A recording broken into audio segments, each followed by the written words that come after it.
Hello everyone, welcome back to the channel. तो आप सबकी बहुत सारी रिक्वेस्ट्स के बाद में फाइनली अभी एक्सप्लेन करने जा रहा हूँ ऐश नाम की चाइनीज़ वेब सीरीज़ को, जो कि बहुत ही फेमस वेब सीरीज़ अभी बन चुकी है। लेकिन जैसे कि मैंने आपकी रिक्वेस्ट को एक्सेप्ट किया, आप भी मेरी रिक्वेस्ट को मानकर इस वीडियो को हाइप और लाइक और मेरे चैनल को सब्सक्राइब करना ना भूले, ताकि आप ऐसे वीडियोज़ को एंजॉय कर पाएंगे। तो ऐश की शुरुआत होती है दो यंग लड़कों से, जिनमें से एक लड़का एक सूट पहने हुए बहुत ही रिच लड़के को पकड़कर कुर्सी पर कहने लगता है कि ये मत समझना मिस्टर हुई, अगर तुमने ये सब बंद नहीं किया तो मैं तुम्हें नहीं मारूंगा। लेकिन तभी आगे वो मिस्टर रवि पे उससे कहने लगता है कि फिर तुम वेट किस बात की कर रहे हो, चलो मुझे खत्म कर दो अभी, ताकि तुम सारी परेशानियों से आज़ाद हो जाओगे। लेकिन तभी उसके मुँह से ये बात सुनने के बाद उसे बहुत ही ज़्यादा गुस्सा आ जाता है उस लड़की को, और वो मिस्टर हुई के यहाँ पर बंदूक तानकर फायर कर देता है। लेकिन तभी कहानी पास में चली आती है, जहाँ पर मिस्टर हुई एक बड़े से होटल में एक बिजनेसमैन के साथ मीटिंग करने के लिए आया हुआ था। लेकिन तभी उसे वहाँ पर देखने के बाद वो बिजनेसमैन भी उसे लड़के ऑफर करता है। लेकिन तभी मिस्टर हुई भी उसका प्रपोजल रिजेक्ट करके उससे कहने लगता है कि मैं यहाँ पर बिजनेस करने के लिए आया हूँ, जैसे कि तुम्हें पता ही होगा। लेकिन तभी वो बिजनेसमैन भी उसे कहने लगता है कि मेरी तरफ ऐसे मत देखो, पूरे चाइना में सभी को पता है कि तुम्हारे साथ कोई भी पंगा नहीं ले सकता। लेकिन तभी आगे वो कहने लगता है कि तुम ये बात जानते हो कि हम यहाँ पर बिजनेस करने को आए हैं, और तुमसे ज़्यादा मुझे अच्छी डील फेरो नाम की कंपनी से मिल रही है, और दोगुना ज़्यादा रकम दे रहे हैं मुझे। और अभी भी उसे कहने लगता है कि दरअसल वो कंपनी तो 1 साल भी नहीं हुआ यहाँ पर आई हुई, और तुम उनके साथ ये फेक प्रॉमिसेस की डील कर रहे हो जो कि कभी पूरे नहीं होने वाले। लेकिन तभी बहुत सारे आर्गुमेंट्स के बाद भी वो बिजनेसमैन उसे वो डील साइन नहीं कर रहा था उसके साथ, जिसकी वजह से वो उसके सामने बहुत सारे फोटोग्राफ्स फेंक देता है, जिसमें वो बहुत सारी लड़कियों के साथ घूम रहा था। और वो आगे उसे कहने लगता है कि तुम क्या सोचते हो हुई कि ये सब मेरी वाइफ को नहीं पता, उसे कोई भी प्रॉब्लम नहीं इन सब से। लेकिन तभी मिस्टर हुई भी उसे कहने लगता है ठीक है, फिर तुम ये फोटोग्राफ्स देख लो। और वो उसे 2 फोटोग्राफ दिखा देता है जिसमें वो यंग लड़कों के साथ भी घूम रहा था। लेकिन तभी उन्हें देखने के बाद वो आदमी भी डर जाता है, जिसके बाद वो उसकी शर्तों को मानकर उसकी डील को साइन कर देता है। जिसके बाद मिस्टर रवि भी उसके करीब आकर कहने लगता है कि जैसे कि मैंने कहा था कि मैं यहाँ पर बिजनेस डील कंप्लीट करने के लिए आया था। लेकिन तभी ये बात उसे बिल्कुल भी अच्छी नहीं लगती उस आदमी को। लेकिन तभी जब वह उसके मैनेजर के साथ बाहर मस्ती करते हुए जा रहा था, क्योंकि वो समझ रहा था कि वो जीत गया है अभी, क्योंकि वो उस डील को सक्सेसफुली कंप्लीट किया है। लेकिन तभी अचानक से कुछ गुंडे उसके ऊपर हमला कर देते हैं, और उसका मैनेजर भी गोली लगने के कारण नीचे गिरते हुए उसे कहने लगता है कि बस यहाँ से भाग जाओ। और मिस्टर हुए भी दौड़ने लगता है, और वो गुंडे भी उसे पीछे करने लगते हैं उसका। लेकिन तभी एक रेस्टोरेंट के बाहर एक यंग लड़का बैठा हुआ था, जहाँ पर एक होल्ड बनाकर उसे पाइनएप्पल की एक डिश देखते हुए कहने लगता है ये मैंने तुम्हारे लिए बचा के रखा हुआ था। और वो भी कहने लगता है कि सर, मैं इसे खाने के बाद जल्दी से यहाँ से चला जाऊंगा। लेकिन तभी वो मिस्टर रवि भी उन गुंडों को चकमा देकर उस रेस्टोरेंट में एंटर करता है। लेकिन तभी अचानक से चोट लगने के कारण वो उस लड़के के यहाँ पर ही गिर जाता है। लेकिन तभी उसे देखने के बाद वो लड़का भी उसे देखता ही रहता है, और मिस्टर रवि की नजरें भी उस लड़के से निकल नहीं रही थी। लेकिन तभी मिस्टर रवि भी उस लड़के को चेकआउट करने लगता है, और वो गुंडे भी वहाँ पर आ जाते हैं। जब वो लड़का उसे खड़ा कर रहा था, ये कहते हुए कि मिस्टर आप ठीक तो है। लेकिन तभी अचानक से वो गुंडे भी उसका बन गुस्से से नीचे गिरा देते हैं, और वो लड़का भी कहने लगता है कि मैं नहीं जानता कि तुम दोनों के बीच में क्या चल रहा है, लेकिन तुमने मेरा बन खराब किया। और वो गुंडा भी उसे कहने लगता है कि लड़के इस मैटर से दूर रहो, हीरो बनने की कोशिश मत करो। लेकिन तभी मिस्टर हुई भी चाकू निकाल कर पॉइंट कर देता है, और वो लड़का भी हंसते हुए उन गुंडों के साथ फाइट करने लगता है, जहाँ पर मिस्टर रवि भी उस लड़के का साथ दे रहा था। और वह दोनों ही पूरी तरीके से उन गुंडों को पीटते जा रहे थे कि मिस्टर रवि पूरी तरीके से घायल हो चुका था, और वो लड़का भी उसे लेकर जा रहा था बहुत ही अंधेरे रास्ते से। लेकिन वो दोनों ही रास्ते से चलते हुए एक दूसरे की तरफ ही देखे जा रहे थे। लेकिन तभी उस लड़के के घर में पहुंचने के बाद उसे हुई भी उसे थैंक यू बोलता है उसकी मदद करने के लिए। और वो लड़का भी उसे कहने लगता है कि मैंने एक इतनी बड़ी कंपनी के सीईओ की मदद की और तुम मुझे बस थैंक यू बोल रहे हो। लेकिन तभी मिस्टर हुई भी उसे कहने लगता है कि लड़के तुम जानते हो कि मैं कौन हूँ। और वो भी उससे कहने लगता है कि दरअसल तुम्हें तो सभी जानते हैं, क्योंकि तुम इतने ज्यादा बैचलर तो हो, मेरा मतलब है कि बिजनेस वर्ल्ड के फेमस बैचलर। जिसके बाद आगे वो सिटीज करते हुए कहने लगता है कि अभी मैं लोगों से कैसे बताऊंगा कि मैं इतने बड़े लड़के से मिला हूँ। जिसके बाद आगे वो कहने लगता है यहाँ पर कोई नहीं आने वाला। लेकिन तभी आगे वो भी कहने लगता है कि तुम मुझे वहाँ पर लेकर आए हो, आखिर कौन सी जगह है ये। लेकिन तभी वो लड़का भी इसके करीब बैठते हुए कहने लगता है कि तुम चुप बैठ जाओ, तुम्हें इतनी चोटें लगी है, मैंने साफ कर देता हूँ, चलो अपनी वेस्ट निकालो। और वो सेव भी कहने लगता है कि कोई जरूरत नहीं। लेकिन तभी वो लड़का भी कहने लगता है कि तुम्हारी बैक की दर्द कर रही है ना, और वह भी उसे कहने लगता है कि मैंने कहा ना तुमसे जरूरत नहीं है मुझे। लेकिन तभी मिस्टर हुई भी उसकी पीठ के यहाँ पर झुकते हुए कहने लगता है कि ठीक है, धीरे से करना। लेकिन तभी अचानक से वो लड़का भी स्माइल करते हुए उसे जोर से मलहम लगाने लगता है, क्लीन करते हुए, और वो भी कहने लगता है उससे कि मैंने कहा था ना तुमसे कि धीरे से करना। लेकिन तभी वो लड़का भी उससे कहने लगता है कि मैं मजाक कर रहा था, तुम चिंता मत करो, मैं धीरे से करूंगा। जिसके बाद वो कहने लगता है कि हो गया, और वही भी कहने लगता है कि इतना जल्दी। और वो लड़का भी हंसते हुए कहने लगता है कि तुम्हें क्या लगता है अस्पताल है क्या। लेकिन तभी आगे वो लड़का भी पीठ के ऊपर झुकते हुए कहने लगता है कि चलो अभी मुझे करो। लेकिन तभी अचानक से वो लड़के भी उससे मजे लेने के लिए हंस रहा था, और वही भी उसके ऊपर जोर से लिक्विड डाल देता है, जिसकी वजह से वो चिल्ला देता है। और हुई भी हंसने लगता है, ये कहते हुए कि तुम भी तो डरते हो मेरी तरह। लेकिन तभी आगे उस लड़की की चोट को ठीक करने के बाद वो भी सिगरेट पीने लगता है उससे मांग कर। लेकिन तभी वो लड़का भी उसे चेकआउट किए जा रहा था, जिसके बाद वो कहने लगता है कि चलो मुझे भी सिगरेट दे दो। और वो लड़का हुई भी उसे कहने लगता है कि तुम्हारी पीठ के ऊपर चोट लगी हुई है, हाथ के ऊपर नहीं, खुद ही लो।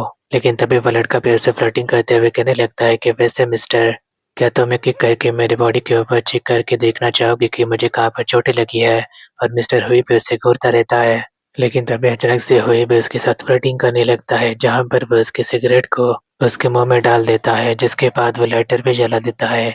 लेकिन तभी वो लड़का वो लाइटर को बुझाकर उसकी तरफ हंसते हुए देखने लगता है, और हुई भी उसे पकड़ते हुए जोर से उसकी सिगरेट को जला देता है, जहाँ पर वो दोनों फिर से एक दूसरे को बहुत ही इंटेंसली देखते रहते हैं।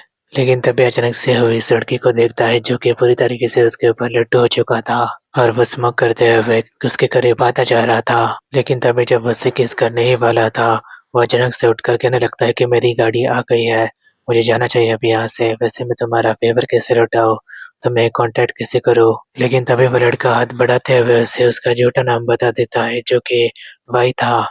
जिसके बाद वो उसे देखता रहता है जाते हुए। लेकिन तभी बैकग्राउंड में उसकी आवाज़ हमें सुनाई देती है, जहाँ पर वो कहने लगता है कि ये मेरी उससे पहली मुलाकात थी, यानी कि हुई लुक से। जिसके बाद आगे वो कहने लगता है कि मैंने कभी भी सोचा नहीं था कि हम दोनों के बीच में क्या क्या होने वाला है आगे। जिसके बाद आगे कहानी 6 महीने आगे चली जाती है, जहाँ पर वही लड़का जिसने हुई की मदद की थी, उसका झूठा नाम बताते हुए वही एक चैट को देख रहा था उसके मोबाइल में, जहाँ पर उसे कोई भी रिप्लाई नहीं आया हुआ था। लेकिन तभी वह उसके आसपास दिखता है, जहाँ पर बहुत सारे लोग एक पाउडर को पैक कर रहे थे, जो कि इलीगल सब्सटेंस लग रहा था। लेकिन तभी वहाँ पर उसका बॉस चला आता है, जो उसे कहने लगता है कि ये काम जल्द से खत्म होना चाहिए। जिसके बाद आके हम देखते हैं कि बड़ी सी कंपनी के यहाँ पर एक गाड़ी रुकती है, जिसमें से उसके मैनेजर के साथ मिस्टर हुई उसमें एंटर करता है। लेकिन तभी उसे किसी का मैसेज भी आया हुआ था कि हम कब मिलेंगे। लेकिन तभी वह उसे इग्नोर कर देता है। लेकिन तभी वहाँ पर मीटिंग में पहुंचने के बाद वो औरत भी उसे ताना मारती है कि तुम सिर्फ आधे घंटे लेट हो। लेकिन तभी उस मीटिंग में वो औरत उसे कहने लगती है कि हमें 10% से कंपनसेशन को कम करना चाहिए, ताकि हमें अच्छे से प्रॉफिट मिल सके। लेकिन मिस्टर रोई भी उसे कहने लगता है कि हम इतना बड़ा रिस्क ले नहीं सकते। लेकिन तभी आगे मिस्टर रोई भी उसे कहने लगता है कि अगर हम ऐसा करेंगे तो हमारे हाथ फिर से गैंगस्टर्स के यहाँ पर लग सकते हैं, और अब जानते हो कि ऐसे गैंगस्टर्स को झेलना कितना मुश्किल होता है। लेकिन तभी अचानक से जब वो लड़का वाई भी उसके बॉस के साथ काम कर रहा था, तभी वहाँ पर वॉचमैन आकर कहने लगता है कि जो भी अंदर है, कंप्लेंट आ रही है नीचे से कि तुम्हारे यहाँ से पानी गिर रहा है। लेकिन तभी आगे वो लड़का भी बहुत ही ज्यादा दिमाग का इस्तेमाल करके उस वॉचमैन को वहां से भगा देता है, और उसका बॉस भी उसके यहाँ पर कॉपरेट करके उसके लड़के को चोटा मारकर कहने लगता है कि कुछ सीखो इससे, ये कितना इंटेलिजेंट है और तुम इतने स्टूपिड हो। लेकिन तभी आगे उसका बॉस भी कहने लगता है कि तुम लोगों के पास सिर्फ 2 रात है, तुम्हें अपनी पैकेजिंग जल्दी खत्म करनी पड़ेगी, क्योंकि हम बहुत ही बड़ा डील करने वाले हैं। तो दूसरी तरफ हुई की मीटिंग में भी वो औरत से कह रही थी कि मैं जानती हूँ कि ये सारे गुंडे बहुत ही खतरनाक होते हैं, लेकिन हमें अगर बिजनेस अच्छे से करना है तो रुतलेस तो बनना ही पड़ेगा, ताकि हम ज़्यादा से ज़्यादा प्रॉफिट कमा सके। लेकिन तभी आगे वो कहने लगती है कि ये मत बोलो हवी कि तुम्हारे पापा भी बहुत ही रुतलेस थे, इसकी वजह से तुम्हारी हवी फैमिली इतने दिनों तक इस बिजनेस वर्ल्ड में सरवाइव कर पाई है। लेकिन तभी आगे हुई के सामने बैठा हुआ लड़का भी उससे इशारे से कह रहा था कि प्लीज ऐसा मत करो। लेकिन तभी आगे वो दोनों ही वोटिंग करने लगते हैं कि उन दोनों के बाद में से किसी के ऊपर सहमति है उन सारे लोगों को जो मीटिंग में शामिल है, और सारे लोग भी मिस्टर रवि को चूज करते हैं, और वो औरत भी उससे कहने लगती है कि अगर कुछ भी गड़बड़ हुई तो तुम रिस्पॉन्सिबल होगी इसके लिए हुई। और वो भी कहने लगता है सबसे कि ऑफ कोर्स मैं रिस्पॉन्सिबल हूँ क्योंकि इस कंपनी का भी मैं ही सीईओ हूँ। लेकिन तभी आगे सारे जाने के बाद भी औरत जो उसकी आंटी है वो वहीं पर बैठी रहती है और वो भी कहने लगता है कि अब और क्या। और उसकी आंटी भी कहने लगती है कि दरअसल तुम्हारे अंकल कंप्लेंट कर रहे हैं कि उनका बिजनेस अच्छा नहीं चल रहा, क्या तुम कोई हेल्प कर सकते हो? मेरा मतलब है कि कैसीनो के साथ तुम्हारी इन्फ्लुएंस को यूज करके। लेकिन तभी हुए भी कहने लगता है कि अंकल बहुत ही ज्यादा ग्रेडी इंसान है, आज नहीं तो कल वो पूरी तरीके से बर्बाद होने वाले हैं। मैं इस समय झमेलों में नहीं पड़ना चाहता अभी। लेकिन तभी आगे वो उसे आर्ग्यूमेंट करने लगती है कि वही फैमिली के सबसे बड़े मेंबर होने के नाते तुम्हें ही सारे लोगों की अभी हमारी फैमिली की रिस्पॉन्सिबिलिटी लेनी ही पड़ेगी, चाहे वो कैसे भी हो। जिसके बाद वो उसे ताना मारते हुए कहने लगती है कि देखो हुई, अगर तुम अपने अंकल को मदद नहीं करोगे तो कोई तुम्हारी रिस्पेक्ट नहीं करेगा फैमिली में। तुम्हारे डैड तो इससे बिल्कुल भी नहीं थे। लेकिन तभी हुई भी गुस्सा होते हुए कहने लगता है कि मैं आपसे कितनी बार कहूँ कि मेरे डैड को सारी कन्वर्सेशन के बीच में मत लाइए। अगर मेरे पिताजी इतने ज्यादा महान होते तो ये सारे जो मैस अभी हो रहा है वो उन्हीं की वजह से हुआ है। मरने से पहले वो ये सब करके नहीं जाते अगर वो इतने ज्यादा अच्छे बंदे होते। लेकिन तभी उसकी आंटी भी वहां से चली जाती है बोलते हुए कि तुम्हें जो करना ही करो। जिसके बाद आगे हम देखते हैं कि हवी बार बार डिस्ट्रैक्ट हो रहा था क्योंकि उसके फोन के ऊपर बार बार उसे मैसेजेस आ रहे थे। जिसके बाद वो उसका शेड्यूल जानने के बाद उसका मैनेजर भी उसे कहने लगता है कि अगर आपको आपके लिए कुछ समय चाहिए तो।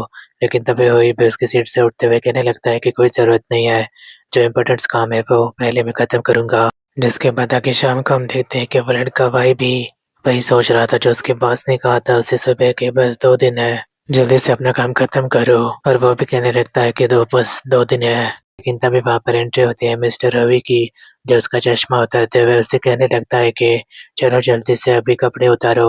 और वो भी उसे कहने लगता है कि तुम बाद में भी आ सकते हो, मुझे कोई प्रॉब्लम नहीं है। और रवि भी उसे कहने लगता है कि तुम भी तो इतना ज्यादा गिड़गिड़ा रहे थे कि तुम्हें मुझे अर्जेंटली देखना है, अब क्या हुआ?